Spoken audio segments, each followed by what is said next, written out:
What's going on, guys? It's your boy CMB. Don't forget to subscribe to the channel, smash that like button, and let's get into this one really quickly.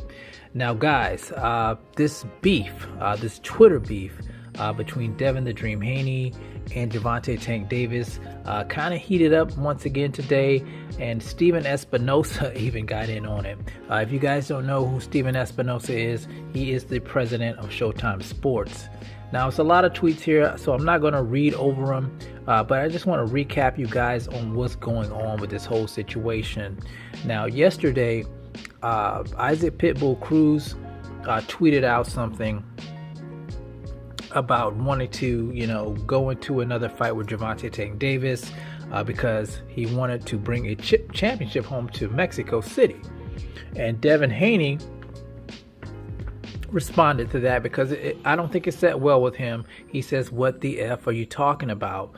Because you guys know Devin Haney holds all the titles at lightweight. He is the undisputed champion.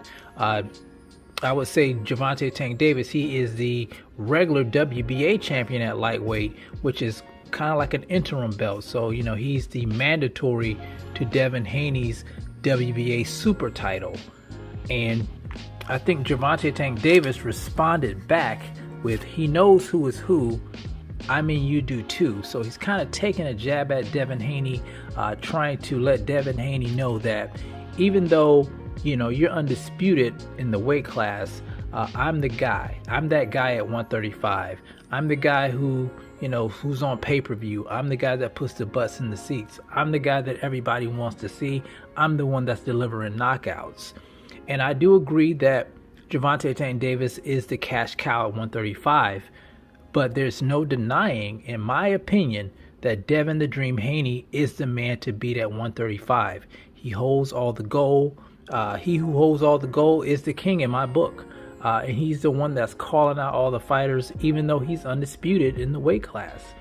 Now, he got into it a little bit with Steven Espinoza. I'm looking at some of these tweets here, and Steven Espinoza says, "I'd be happy to discuss, him and Devin Haney making a fight."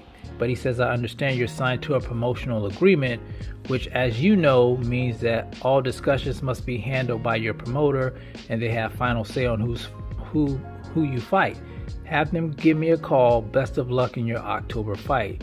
So I guess, Steven Espinoza was kind of alluding to the fact, you're signed to Top Rank, and you have these fights scheduled, but you can have your father get back to me and maybe we can discuss some things. And Devin Haney responded, "We both know that I have a co-promotional deal. My father has reached out to you numerous times with no response back.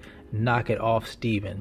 So they were kind of going back and forth here, and Steven kind of said that, implied that maybe you're just doing it for clout. And then Devin Haney responds, "Stop being lame, Steven. I just said my dad has reached out to you numerous times, and you know it's the truth. Clout, get the F out of here. It sounds like you want the clout being a network executive, getting in fighter versus fighter business." So I thought this was kind of out of character, but for Steven Espinoza to be arguing with Devin Haney on Twitter. I know Gervonta Tank Davis did announce that he will be fighting in December. We have yet to know who he's actually fighting, but I don't think he's not going to be fighting Devin Haney, of course. Devin Haney does have the rematch coming up with George Kambosos Jr., and I'm sure Top Rank is looking at, if he wins that fight, putting him in the ring with Vasily Lomachenko. Now, as far as Gervonta Tank Davis goes, people were hoping that it will be Ryan Garcia, which is a big fight in a lot of people's eyes. This coming December. But if Ryan Garcia falls through, a lot of people thinking it's going to be Isaac Pitbull Cruz, possibly Rivera. That's another good fight he should, probably take. But we just don't know. But these two guys, eventually they're going to have to mix it up. Devin Haney and Gervonta Tank Davis are going to have to mix it up because, it's just too much animosity between the two. They're going at it. And Devin Haney, I love Devin Haney. You can't take anything away from Devin Haney. He is one of those guys who wants to fight everybody. He's not ducking any smoke. I don't know the situation with Gervonta Tank Davis. You know, the situation with him, Mayweather Promotions and Showtime Sports.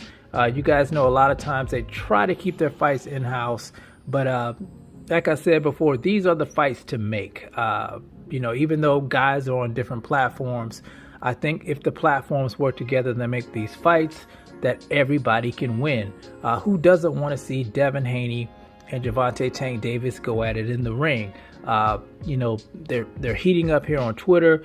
This could sell the fight itself, and it's just one of those things, guys. A lot of times in boxing, we just don't get the fights that we want because of the network politics, but the politics between the platforms. So we're gonna see where this takes us with Devin Haney and Gervonta Tank Davis. I'm excited to see what Devin Haney's going to do in his fight with George Kambosos Jr. I really do think he's probably going to be victorious once again. It was a complete shutout, the first fight. So I just don't see, you know, I don't see George Kambosos Jr.